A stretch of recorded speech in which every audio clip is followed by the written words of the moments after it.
Terima kasih Anda masih bersama kami, Saudara. Perbukitan di Sitinjau Lawik, Padang, Sumatera Barat longsor. Sebuah truk berwarna biru selamat dari timbunan longsor.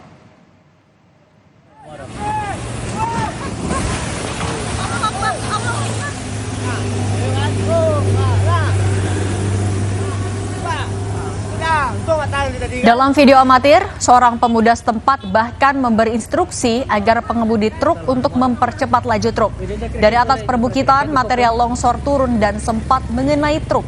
Namun truk berhasil lolos dari longsoran tanah. Sementara pengendara roda 2 terpaksa berbalik arah karena jalan tertutup longsor. Saat ini jalan di perbukitan Sitinjau Lawik, Padang, Sumatera Barat tertutup material longsor. Gak bisa, Pak. Bunden, marah.